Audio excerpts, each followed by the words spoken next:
Hello everyone, welcome back to a online solution. मैं हूं अशफाक। तो आज इस वीडियो में लाया हूं क्लास 10th का सोशल साइंस का सब्जेक्टिव 10 इंपोर्टेंट क्वेश्चन। तो इस वीडियो में हम लोग 10 इंपोर्टेंट क्वेश्चन करने वाले हैं। तो अगर आप क्लास 10th की तैयारी कर रहे हो तो ये क्वेश्चन बहुत ही इंपोर्टेंट होना चाहिए और आपको याद भी होना चाहिए। तो चलो मैं देखता हूं किसको किसको याद है। अगर आप पहली बार इस चैनल पे विजिट कर रहे हो, आ रहे हो, तो चैनल को सब्सक्राइब करना मत भूलिएगा और बेल आइकन जरूर दबाइएगा और वीडियो को लाइक करेंगे। ओके, तो चलिए सबसे पहला सवाल, ज्यादा टाइम वेस्ट नहीं करेंगे, हम आपको सवाल अंडरस्टैंड कर देंगे, ठीक है ना। देखिए, अर्थव्यवस्था किसे कहते हैं, ये सवाल तो याद होना चाहिए आपको। देखता हूं कितने बंदे को कितना सवाल याद है। ओके, 10 में से कितना सवाल आप लोगों को याद है।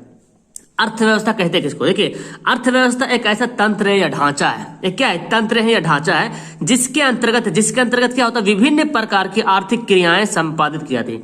मतलब एक ऐसी व्यवस्था है, एक ऐसी ढांचा है जिसके अंदर में, अंतर्गत मतलब जिसके अंदर में अनेक प्रकार के आर्थिक क्रियाएं, मतलब पैसा अर्निंग करने का काम है ना। आर्थिक मतलब पैसा, आर्थिक क्रियाएं संपादित की जाती है, मतलब जिसके अंतर्गत पैसा कमाने का काम किया जाता है। अब जैसे कृषि के लोग खेती क्यों करते हैं? पैसा कमाने के लिए। व्यापार क्यों करते हैं? पैसा कमाने के लिए। उद्योग क्यों करते हैं? पैसा कमाने के लिए। बीमा, बैंकिंग, परिवहन, संचार, सब जो है पैसे कमाने के लिए करते हैं, यानी कि आर्थिक क्रियाओं को करने के लिए ही किया जाता है। तो ये सब जो है ना, ये सब अर्थव्यवस्था के कैटेगरी में आता है। क्लियर है? अच्छे तरीके से याद हो गया होगा। अब अगला सवाल यहां पढ़ते हैं, मौद्रिक प्रणाली क्या होता है। देखिए मौद्रिक प्रणाली क्या है? देखिए, मौद्रिक प्रणाली में विभिन्न विनिमय का सारा कार्य मुद्रा की सहायता से होता है। मौद्रिक मतलब मुद्रा है ना, मौद्रिक मतलब मुद्रा, प्रणाली मतलब सिस्टम, यानी कि जो मनी का जो सिस्टम होता है, करेंसी का जो सिस्टम होता है, उसके बारे में बोला जा रहा। मौद्रिक प्रणाली में विनिमय का सारा जो एक्सचेंज, विनिमय मतलब एक्सचेंज का जो सारा काम होता है ना, वो मुद्रा के सहायता से होता है, मतलब पैसा के सहायता से सारा काम होता है। इस प्रणाली में पहले कोई व्यक्ति अपनी वस्तु या सेवा को बेचकर मुद्रा प्राप्त करता है। देखिए, लोग क्या करता है, जैसे मान ली कोई खेती किया, ठीक है ना, धान उगाया, धान उगा के धान बेचा। क्यों बेचा? इसलिए क्योंकि उसको मुद्रा मिलेगा। तो धान बेचा तो उसको पैसा प्राप्त हुआ और फिर उस मुद्रा से अपनी जरूरत की अन्य वस्तुओं को प्राप्त करता है। अब जैसे कोई किसान है, वो धान उगा रहा, धान को बेचा, पैसा मिला, अब पैसा से उसकी जो जरूरत की जो चीजें हैं उसको मिलेगा, है ना। तो इसलिए मौद्रिक प्रणाली बोला गया कि इस प्रणाली में पहले कोई व्यक्ति अपनी वस्तु या सेवा को बेचता है, ठीक है ना। जैसे मान लीजिए कि अंबानी साहब, जियो वाले हैं, अपना सर्विस बेच रहे हैं, है ना। क्यों? तो सर्विस से क्या हो रहा, हम लोग पैसा पेड कर रहे हैं, रिचार्ज कर रहे हैं, पैसा दे रहे हैं। अब उस पैसा से उसकी जो आवश्यकता की चीजें हैं उसको क्या करेगा, वो परचेज करेगा, यानी कि पूरा करेगा, ठीक है ना। तो वही बोला जा रहा, अपने जरूरत की अन्य वस्तुओं को प्राप्त करता है। क्योंकि इस प्रणाली में मुद्रा विनिमय के माध्यम का कार्य करती है। क्योंकि ये जो सिस्टम है ना, इसमें जो सिस्टम में सारा काम कौन करते हैं? मुद्रा करती है, इसलिए इसको मौद्रिक विनिमय प्रणाली कहते हैं। समझ में आ गया? मतलब मुद्रा प्रणाली, मौद्रिक का सिस्टम, सारा काम जो है रुपया के अकॉर्डिंग होगा, वही होगा हमारा क्या होगा, मुद्रा प्रणाली। चलिए आगे सवाल देखते हैं। देखिए यहाँ पे सवाल क्या बोला गया, उदारीकरण से आप क्या समझते हैं?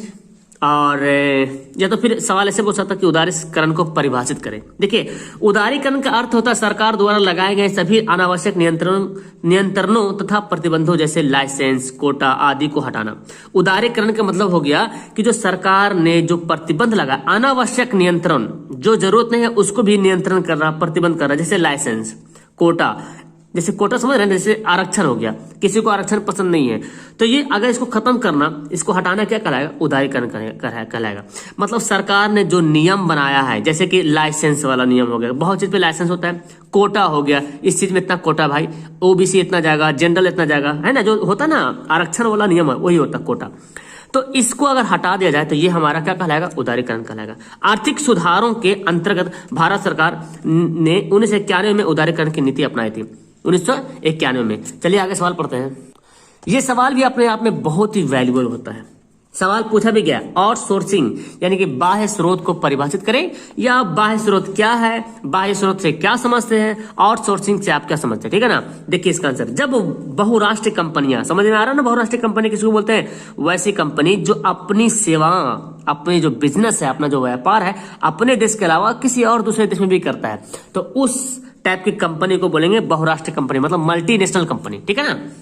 तो जब बहुराष्ट्रीय कंपनियां या अन्य कंपनियां संबंधित नियमित सेवाएं स्वयं अपनी कंपनियों के बजाय निजी, बाहरी या विदेशी स्रोत या संस्था या समूह से प्राप्त करती है, मतलब ये कहने का मतलब आउटसोर्सिंग का मतलब ये हो गया, आउटसोर्सिंग, आउट मतलब बाहरी स्रोत, मतलब कुछ ऐसी बहुत सारी ऐसी कंपनियां हैं जो अपनी कंपनियों को सेवा चलाने के लिए, है ना, क्या करता है, किसी दूसरे विदेशी स्रोत से खरीदता है, दूसरे स्रोत से, मतलब अपनी कंपनी के अलावा किसी दूसरे कंपनी से जो है ना उसको पूरा करता है। तो ही बोला जा रहा है अपनी कंपनियों के बजाय निजी या बाहरी या विदेशी स्रोत से संस्था या समूह से प्राप्त करती है, तो उसे जो है बाह्य स्रोत होता है। मतलब समझ रहे हैं, बाह्य मतलब बाहरी स्रोत, बाहर से जो सोर्सिंग प्राप्त हो रहा ना उसी को बोला गया बाह्य स्रोत। अब देखिए सवाल क्या पता है, सरकारी सेवा क्या है, आपको पता है सरकारी सेवा क्या है या सरकारी सेवा किसे कहते हैं? देखिए जब देश या राज्य के अन्य लोगों, जब देश या राज्य की सरकार लोगों को काम के बदले मासिक वेतन देती है ना। अब अगर आपसे पूछ लिया जाए सरकारी सेवा क्या है या प्राइवेट सेवा क्या है, तो सरकारी सेवा का मतलब हो गया जब देश या राज्य की जो सरकारें होती है लोगों को काम के बदले मासिक वेतन देता है और उनसे विभिन्न क्षेत्रों में काम लेती है। कौन लेती है काम? सरकार लेती है ना। तो उस तरह की जो सरकारी सेवा करेगा ना, जैसे कि सैन्य सेवा हो गया, शिक्षक है, कोई स्वास्थ्य है, वित्त का काम कर रहा है या बैंकिंग काम कर रहा है, ये सब में जो है ना सरकारी सेवाएं बोला गया। सवाल ये पूछा जाता है आपके सवाल में एग्जाम में कि सरकारी सेवा क्या है, किसे कहते हैं, है ना। अगर इसी को बोलेंगे गैर सरकारी, तो गैर सरकारी का मतलब हो गया, मतलब कोई भी व्यक्ति जो काम कर रहा, कोई निजी व्यक्ति के अंदर में, जैसे मैंने कोई कंपनी खोला, ठीक है ना, और उसके अंदर में जो काम करेगा तो मैं उसका मंथली वेतन दूंगा, सरकार नहीं देगी।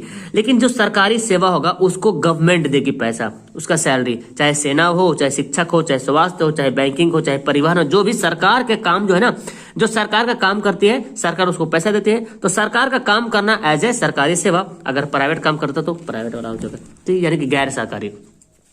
ये सवाल इंपॉर्टेंट है। एटीएम क्या है जी? देखिए एटीएम का अर्थ क्या होता है? स्वचालित टेलर मशीन। यह मशीन 24 घंटे रुपये निकालने तथा जमा करने की सेवा प्रदान करता है। समझ आ रहा ना? भारत में सभी व्यापारिक बैंक जैसे state bank, Allahabad bank, ICI bank द्वारा यह सुविधा अपने ग्राहकों को उपलब्ध कराई जाती है। एटीएम कार्ड मिलने के बाद वे एक गुप्त पिन नंबर भी मिलता है जिसकी सहायता से एटीएम कार्ड को एटीएम मशीन में डालकर रुपया निकाला जाता है। मतलब इसके बारे में आप लिख सकते हैं कि एटीएम क्या है। तो सबसे पहले एटीएम का फुल फॉर्म बताना है। एटीएम का अर्थ होता है स्वचालित टेलर मशीन, खुद से चलती है मशीन अपने से, इसको कोई चलाते नहीं, ऑटोमेटिक चलती है, ठीक है ना। और ये 24 घंटा खुला रहता है भाई, जब पैसा तब निकाल लो, लेकिन पैसा रहेगा तब तो, है ना। एटीएम में मेरा जो अकाउंट में पैसा रहेगा तब तो निकालेंगे, लेकिन आपकी मर्जी, जब चाहे तो निकाल सकते हैं।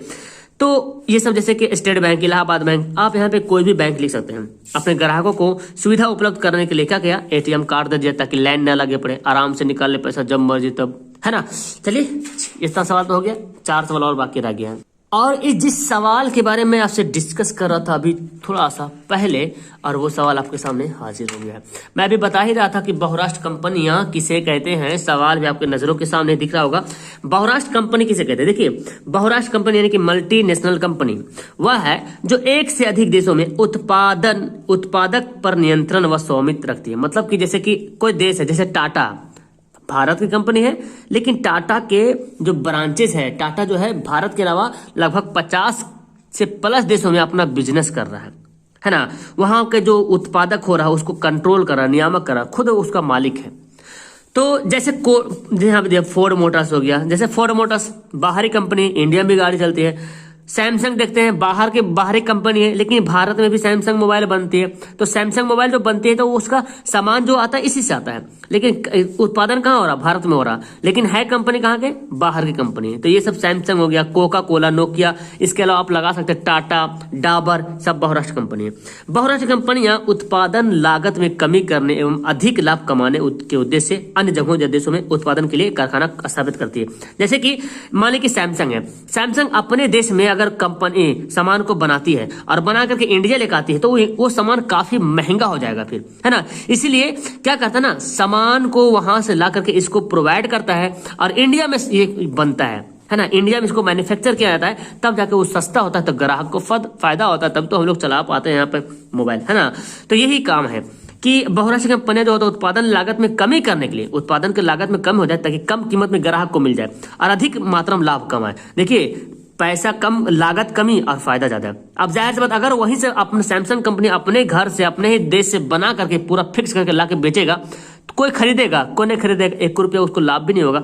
और इंडिया में लाके बना रहा, सारा सामान वहां से लाया, इंडिया में बन रहा, इंडिया में काम कर रहा, मजदूर लोग काम कर रहा, लेबर लोग काम कर रहा, हम लोग जो भी इंसान काम कर रहा है इंडिया का, और उसको भी फायदा हो रहा, और मोबाइल भी सस्ता में, मतलब जो भी होना चाहिए मिल जा रहा।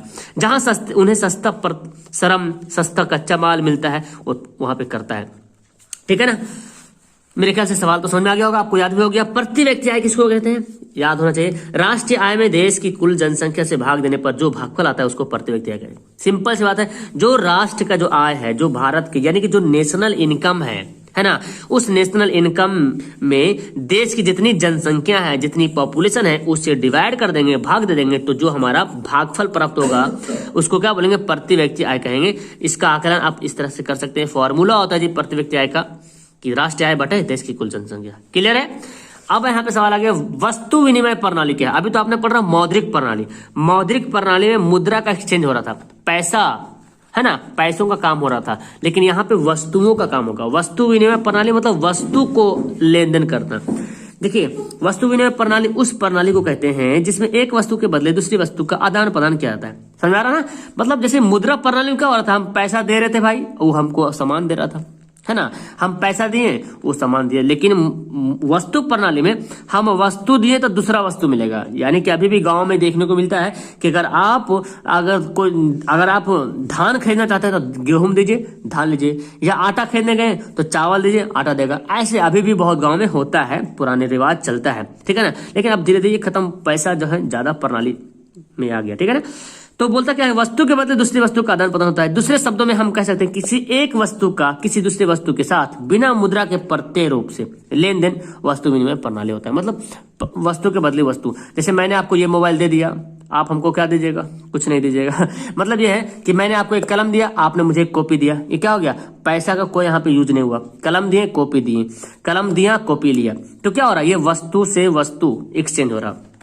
ये आप याद कर सकते हैं, the act of direct exchange of one commodity for another without the meditation of money is non barter system, है ना, एज बार्टर सिस्टम।